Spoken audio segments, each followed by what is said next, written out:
Saudara-saudari, adik-adik, Bapak Ibu, para sahabat Tuhan Yesus di Paroki Santo Yosa Mentari dan di Stasi Santo Tomas, dan juga para sahabat Tuhan Yesus dimanapun Anda berada.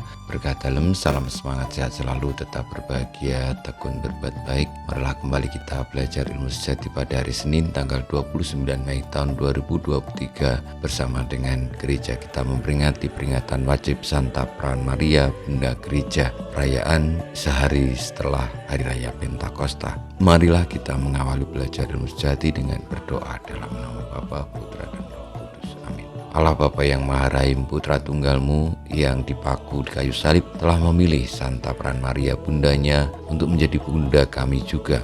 Semoga dengan pertolongan kasih-Nya, gereja-Mu semakin berbuah limpah dari hari ke hari dan bersukacita dalam kekudusan anak-anak-Nya, serta mampu merangkul seluruh keluarga umat manusia dengan pengantaraan Tuhan kami Yesus Kristus Putra-Mu yang hidup dan berkuasa bersama Dikau dalam persatuan Roh Kudus, Allah sepanjang segala masa. Amin. Para sahabat Tuhan Yesus terkasih, kita akan belajar ilmu sejati dari Injil Yesus Kristus menurut Yohanes bab 19 ayat 25 sampai dengan 34. Waktu Yesus bergantung di salib, di dekat salib itu berdirilah ibu Yesus dan saudara ibu Yesus, istri Klopas dan Maria Magdalena. Ketika Yesus melihat ibunya dan murid yang dikasihinya di sampingnya, berkatalah ia kepada ibunya, "Ibu, inilah anakmu."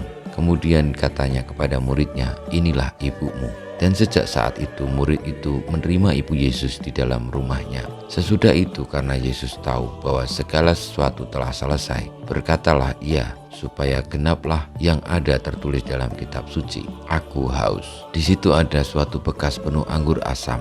Maka mereka mencucukkan bunga karang yang telah dicelupkan dalam anggur asam pada sebatang hisop, lalu mengunjukkannya ke mulut Yesus. Sesudah Yesus meminum anggur asam itu, berkatalah ia, "Sudah selesai." Lalu ia menundukkan kepalanya dan menyerahkan nyawanya. Karena hari itu hari persiapan, dan supaya pada hari Sabat mayat-mayat itu tidak tinggal tergantung pada kayu salib, sebab Sabat itu adalah hari yang besar, maka datanglah orang-orang Yahudi kepada Pilatus dan meminta kepadanya supaya kaki orang-orang itu dipatahkan dan mayat-mayatnya diturunkan. Maka datanglah prajurit-prajurit lalu mematahkan kaki orang yang pertama dan kaki orang yang lain yang disalibkan bersama-sama dengan Yesus. Tetapi ketika mereka sampai kepada Yesus dan melihat bahwa ia telah mati, mereka tidak mematahkan kakinya, tetapi seorang dari antara prajurit itu menikam lambungnya dengan tombak, dan segera mengalir keluar darah dan air. Demikianlah sabda Tuhan. Terpujilah Kristus. Para sahabat Tuhan Yesus yang terkasih, sehari setelah Hari Raya Pentakosta, gereja memperingati peringatan Bunda Maria Bunda Gereja, karena gereja lahir dari pewartaan Kristus, dari kehadirannya dan dari kuasanya yang mengirimkan Roh Kudus untuk memelihara orang-orang yang percaya kepadanya. Dan itu artinya bahwa gereja muncul dari iman kepada Sang Putra, yakni Yesus. Maria yang adalah Bunda Kristus pun akhirnya menjadi bunda semua orang yang percaya kepada Yesus, Sang Putra manusia.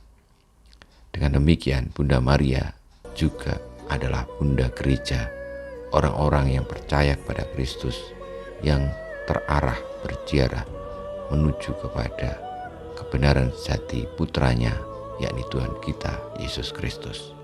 Kita mohon berkat Tuhan, semoga kita semakin mencintai Tuhan Yesus, mencintai bundanya Bunda Maria, yang juga adalah bunda kita semua, Bunda Gereja yang kudus.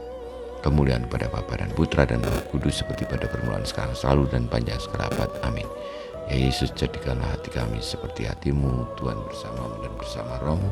Kita semua hidup kita, perjuangan kita untuk senantiasa mengasihi Kristus, mengasihi Bunda Maria yang adalah Bunda Gereja, Bunda kita semua, senantiasa dibimbing, dilindungi, diberkati oleh Yang Maha Kuasa, Bapa, Putra, dan Roh